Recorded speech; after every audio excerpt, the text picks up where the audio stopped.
You're listening to the Health Courage Collective podcast, episode 54, Quit Being a Librarian. Welcome to the Health Courage Collective podcast, the show for women who are too busy to slog through hours of generalized, inapplicable, and often contradictory health information, but too smart to ignore that a few minutes of focused attention now can prevent years of suffering in the future. I'm your host, Christina Hackett, a pharmacist who doesn't want you to live on prescriptions, a certified coach specifically trained to maximize your potential, and a compulsive learner obsessed with preventative, cutting-edge, holistic, and integrative medicine. I'm on a mission to increase your physical and mental resilience so you can fearlessly look forward to your next 40-plus limitless years. Your time is now. Let's go. Hello, my friend. I'm so glad you're here. I hope you're doing great and that you've had a good week. How are your muscles? Have you been taking care of them so that they can take care of you? Have you thought of any new ways you can make sure muscle mass and strength is part of your current routine and your long-term strategy to dominate aging? Today, I want to convince you to quit your job as a librarian, unless you're an actual librarian. In that case, keep your day job. But for the rest of us, it's time to resign. I'll get to what that means in just a moment. This is something I learned from Brian Johnson of Heroic or Optimized by Heroic. If you follow his work, you'll know what I'm getting at. First, what kind of person do you think of when you think of a philosopher? Before I learned some of the awesome stuff I know now about Stoicism and ancient philosophers, I would think of a philosopher as an old guy in a button-up cardigan with elbow patches, sitting in a room full of books, contemplating different wisdom traditions. Is that what you would think of? Someone very bookish, kind of like my dad. Maybe kind of frail and sort of disconnected from reality. You know, the indoorsy type. Do you know what the term philosopher means? From philo, which means love, and Sophia, which means wisdom. Lover of wisdom. Could that be you? I would like to think of myself as someone who loves wisdom. I love learning and taking classes, and I really love books. I love putting things where they go, labeling stuff, and I like organization and order and shushing people. So I think I'd make an awesome librarian. Lovingly collecting wisdom and cataloging it and storing it in orderly rows, even dusting the shelves on occasion. It's a good life. Wouldn't that intake and storage of information be the ultimate expression of my love for wisdom? If someone these days had problems with their soul, not that we'd really call it that, but they'd be wise to see a therapist. Therapy has come a long way, and the newest form of therapy is much better than the old Freud-style psychotherapy is cognitive behavioral therapy. It's kind of the newer and better form of therapy along with its cousin, acceptance and commitment therapy. But back in the day, like 400 BC to 400 AD or so, the physician of the soul, they were really called that, was the philosopher. That was who would help you overcome and optimize. There's an integrative psychotherapist named Dr. Donald Robertson who wrote a book called The Philosophy of Cognitive Behavioral Therapy, all about how modern therapy is actually a part of an ancient therapeutic tradition that started with Socrates. The book outlines the many connections between cognitive behavioral therapy and Stoicism. In his book, he says, quote, "The ancients conceived of the ideal philosopher as a veritable warrior of the mind, a spiritual hero akin to Hercules himself. But since the demise of the Hellenistic schools, the philosopher has become something more bookish, not a warrior, but a mere librarian of the mind." End quote. There used to be a sport called pancration, which was introduced as an Olympic sport in the 648 BC Olympic Games. It was like a mixed martial arts kind of fighting. Pancration literally meant all strength, and it was a big deal. It got all the prime airtime on NBC Sports, so you could never watch rowing or shooting or javelin or anything, just swimming and gymnastics. I mean, pancration. I always wish they would show a bigger variety of sports on the regular televised Olympic coverage. Anyway, physical strength was a big deal to the ancient Romans and Greeks, and it was evident in the type of sport that was popular then, which was fighting.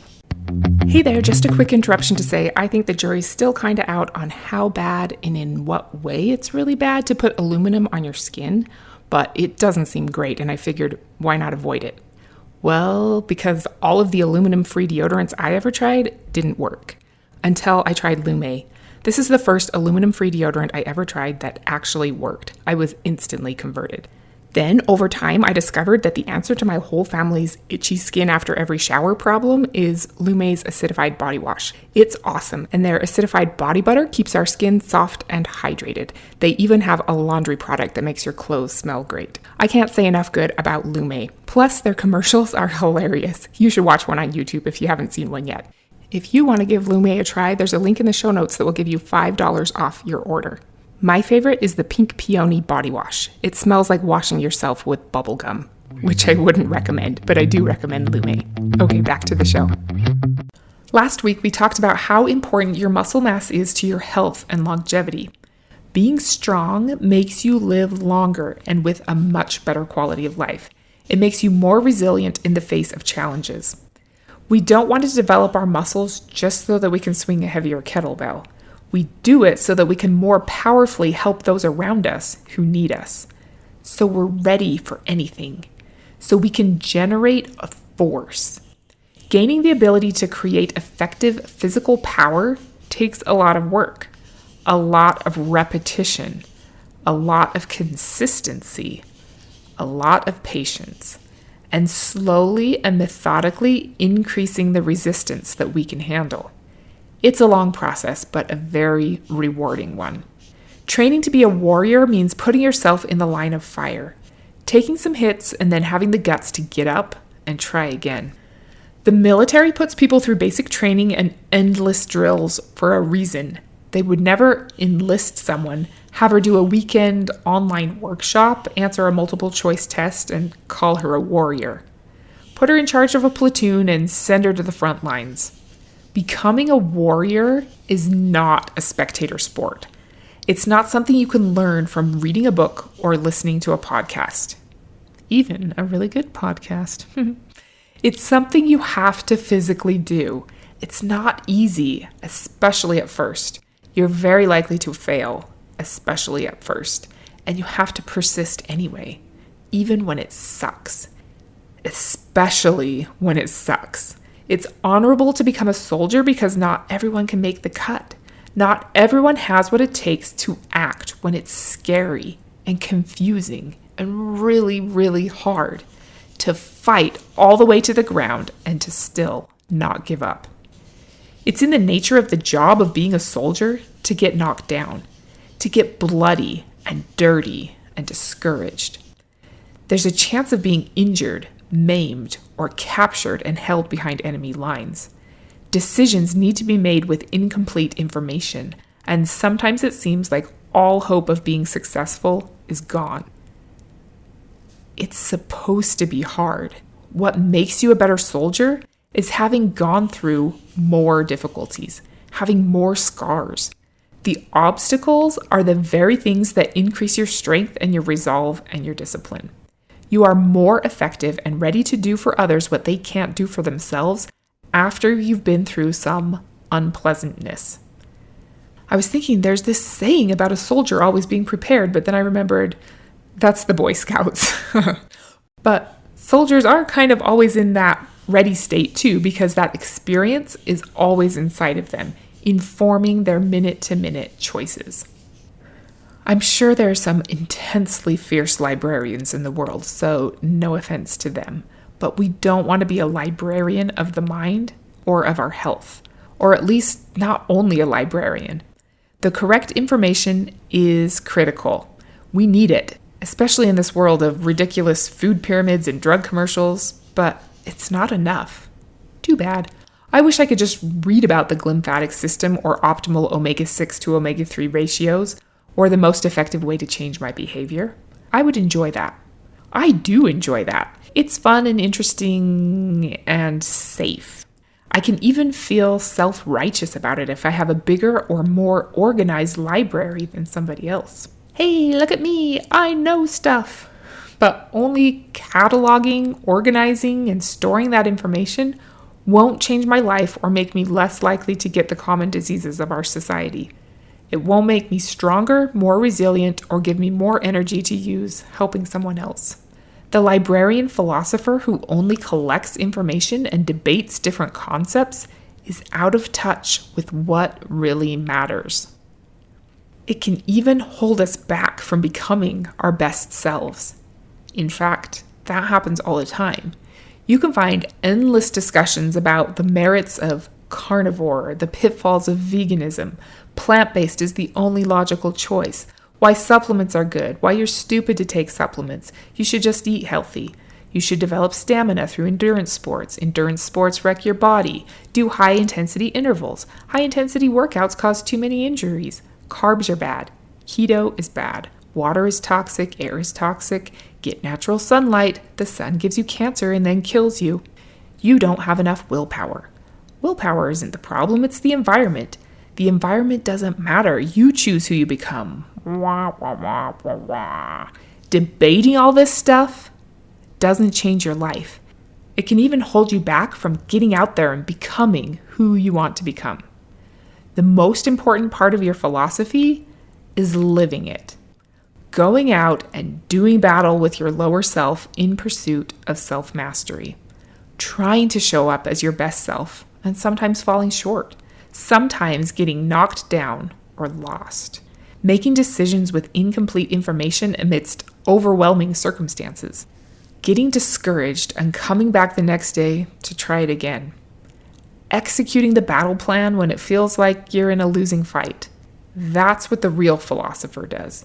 She knows that it's going to be hard, and she shows up anyway. That's how you become someone who's strong enough to help others who can't help themselves. In his book, Connecting Modern Cognitive Behavioral Therapy to Stoicism, Donald Robertson says that the ancient philosophers weren't interested in merely understanding how to live optimally. They were committed to actually living optimally. They wouldn't even recognize what we think of as a modern philosopher. They had to be warriors because they knew that it's really, really hard to live in integrity with our highest ideals. That our moment-to-moment choices are what ultimately determine our destiny, and that acting in accordance with our highest ideals every moment is crazy hard. It's all sweet and warm and fuzzy to curate a collection of principles that you value. Patience, hard work, kindness, eating low-sugar foods to keep your insulin levels in check and your inflammation down, moving your body regularly so you don't deteriorate the way an astronaut does in space, turning off all blue light emitting devices an hour before bed so you don't jack up your melatonin, not going to bed till the kitchen counters are clean, deeply connecting with your loved ones, progressive overload to build muscle strength. We can organize these ideas and sort them and intelligently discuss the merits of each, and even feel self-righteous for having such an admirable list of philosophies. But what about when our day doesn't go according to plan? When someone cuts us off in traffic? When someone says something deeply hurtful to us? When someone brings donuts to work? When you genuinely have a lot to do? When you feel like you deserve to watch one more episode? When you're tired? You had a hard day. You're just not up for it. Then what? Then your arena has materialized. Maybe there's a lion waiting for you in there, or a demigorgon. As much as we love her, the librarian's Dewey Decimal System isn't what we need right now. It's time for battle. Battle against our lower selves. Socrates put it this way: I desire only to know the truth and to live as well as I can, and to the utmost of my power I exhort all other men to do the same.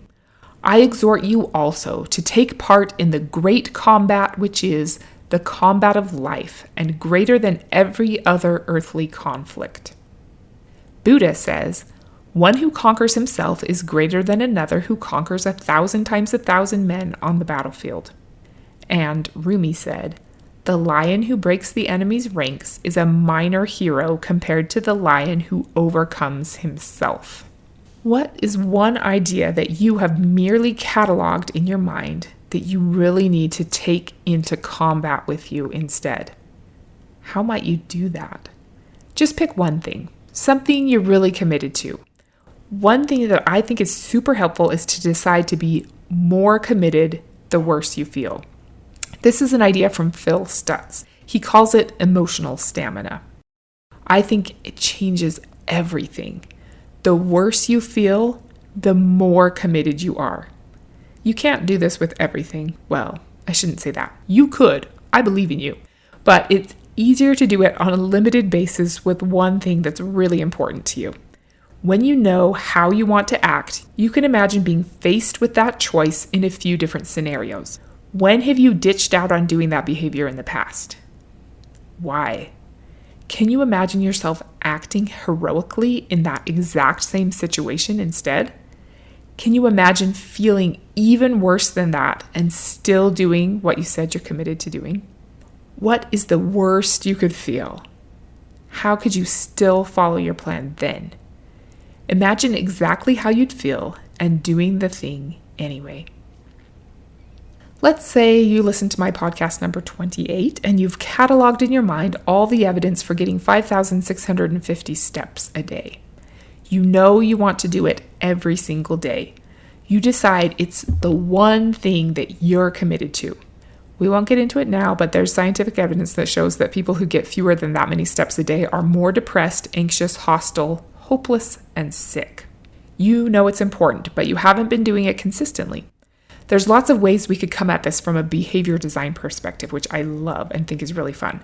But as far as just the emotional stamina piece goes, you could think through the times you haven't done it in the past. Why not?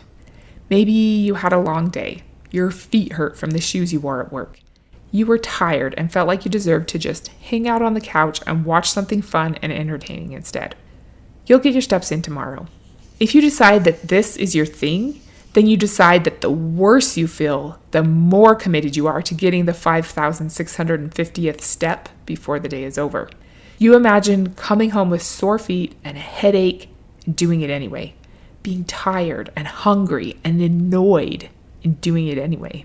Maybe it's raining or cold or, worse in my opinion, hot, and you do it anyway. Maybe you actually watch live TV. Does anyone do that anymore? And you'll miss part of a live broadcast of your show, but you miss it anyway. Imagine how it will feel to walk out the door feeling crappy. Then commit to all of that. Clearly, there are things you can do to make it not so torturous. Torture isn't the point. But when you're more committed, the worse you feel, you embody your warrior self and quit being a librarian. If you have goals and just receiving and sorting through information isn't enough to get you into action battling your lower self to ensure that your biological age is younger than your chronological age, then I'd love to help you design your behavior on purpose and create a fun plan that helps you stay strong and energetic for the next 50 plus years so that you can show up more powerfully for the people you're destined to help. You are awesome. Thank you so much for being here today. I love that you're doing this work, the work that Seneca called the great combat of life. Give yourself a pat on the back right now. Reach up and do it. Next week, we're going to talk about the zombies that live inside of you. Until then, quit being a librarian and don't be normal. Thank you so much for tuning into the Health Courage Collective podcast. I am truly honored that you have paid me the enormous compliment of your time and attention. I would be so grateful if you would share this podcast with someone you know and subscribe so you never miss an episode. This podcast is for entertainment and information purposes only. Statements and views on this podcast are not medical advice. This podcast, including Christina Hackett and producers, disclaim responsibility for any possible adverse events by use of information contained herein. If you think you have a medical problem, consult a licensed physician.